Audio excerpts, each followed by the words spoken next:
Let's see. I got some good stuff coming. I'm not talking about ASO, which is really surprising. So if you're waiting for something new and fresh, we got this. How about now? All right, take it to the next slide. Aha, okay. So we're all here because we want to grow our apps, right? It's the App Promotion Summit. We want to promote it. We want to get more downloads.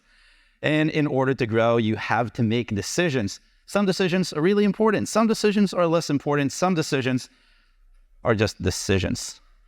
So you have all these decisions that you see on the screen, and that's just a subset. I just came up with this on the subway. So Apple search ads, ASO, keywords, features, what to build, engagement. You heard about all these things today. But how do you know that you're doing a good job? And the answer is most people don't. Most growth managers don't actually focus on these things. And we talk about data, and most of the data is usually about me. And what am I doing? So that's kind of a problem because intuition, ? Is that the way to know that you're doing a good job and that you're beating the competition? And the answer is no. I think that's very clear. Because if you're only looking at your own data and you're only looking at yourself, at the end of the day, you might be doing everything wrong. It might look like you're doing a good job because you grew downloads or you grew monthly active users, but maybe your competitors is growing twice as fast. Maybe the industry is growing 10 times as fast and you're really falling behind. Data is the way to go, but it's not just any data, it's how you use your data. So, wait, who am I? I'm just a guy here on stage who talks and has slides that are working now, which is great, but in case you don't know me, I'm Ariel from Appfigures. I talk about stuff on my YouTube channel. I talk about App Store optimization all the time, so it's kind of ironic that I'm not here teaching about App Store optimization. How many of you have seen my channel before? I got some hands. Okay, good. Very good. And I also talk about apps in a weekly both podcast and a newsletter. So I care about apps. I like apps and I like seeing apps grow. So this is very important to me. And I'm going to talk about 5 avoidable mistakes that you can avoid. Mistakes that are super easy by using data. And then I'll talk about why. So my first mistake is that, and I hear this from a lot of people. I talk to a lot of developers and marketers and growth managers and money teams and CROs and really everyone associated with apps.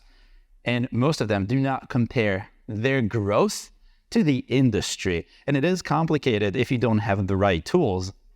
But you have the right tools. They exist out there. There's a tool called the Mobile Download Index. I'm so used to having the slides behind me.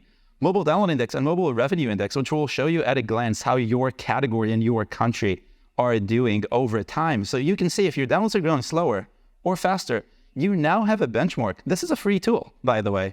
This is not something you have to go and shell out millions of dollars for. You can just go and do this right now. If you don't do this, you're not going to know when your downloads are dropping. It's because you did something wrong. Maybe your Apple search ads campaign is running out of funding and Apple is not replenishing it because that's apparently normal. Or maybe it's because it's summertime and less adults are actually working, so you see a drop in your utility app. This is super easy. This takes 2 seconds. This is 1 click. That's mistake number 1. Mistake number 2 is not watching competitor trends. This is actually an interesting one, and it's really easy to track.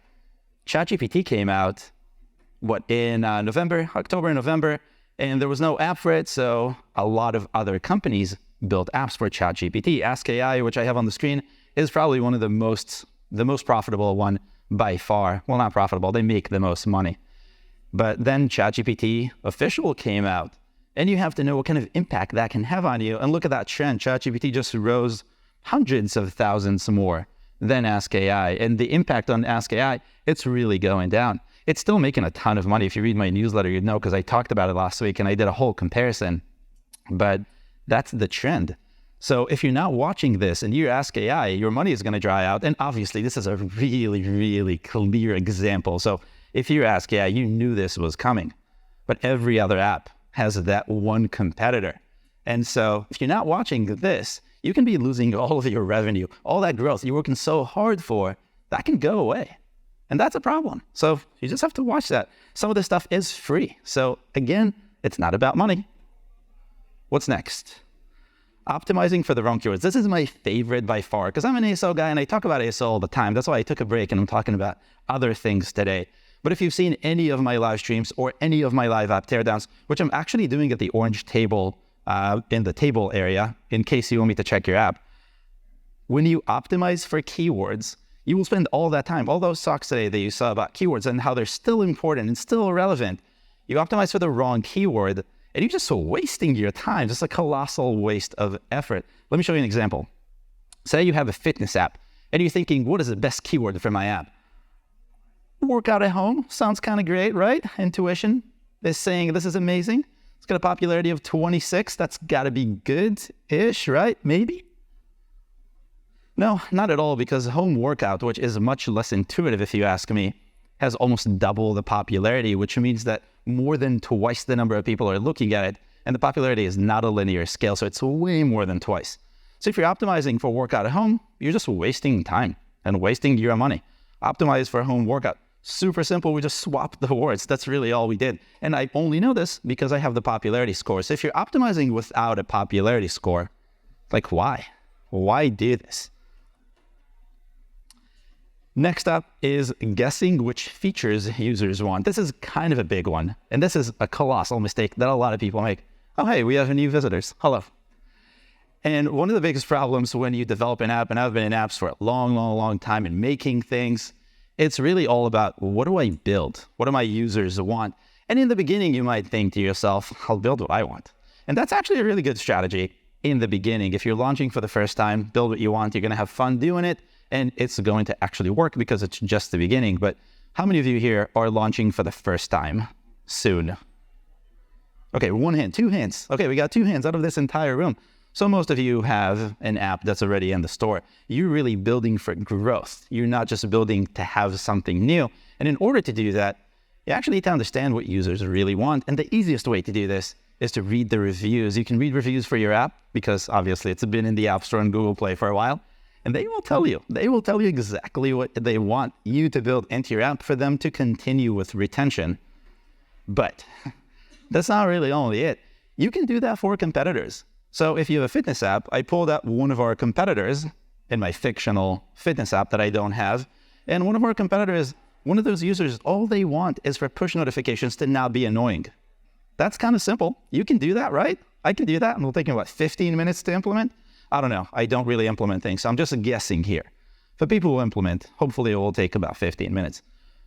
But that's all you need. And now that you have this guy who's obviously unhappy with this app, happy and unhappy, if they see the right ad at the right time, or with ASO, if they do a search, they might as well just jump ship because this will work for them. Now, this is an extreme example, and this is a really small feature.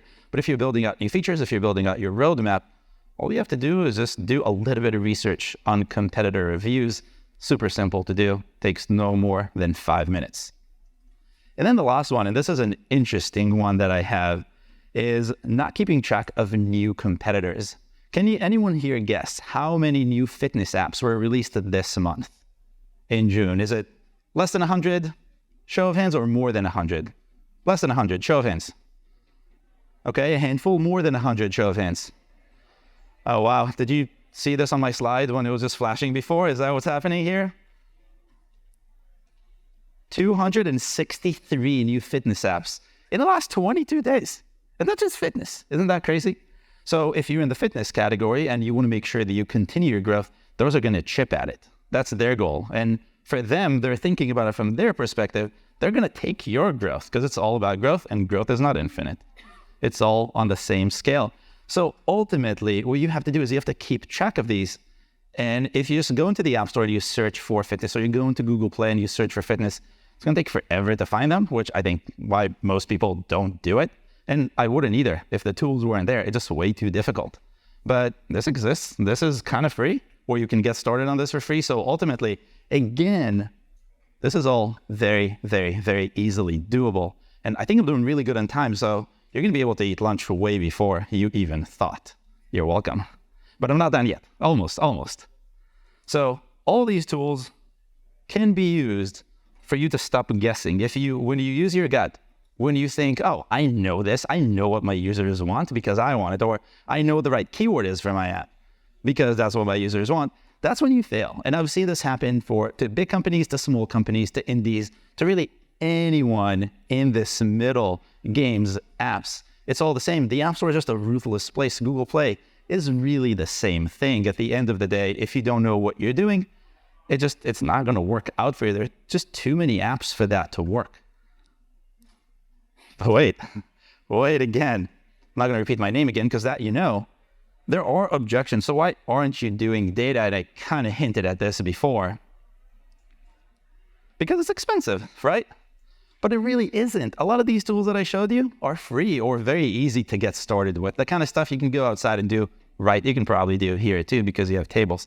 But you can easily do. So that should not be an objection.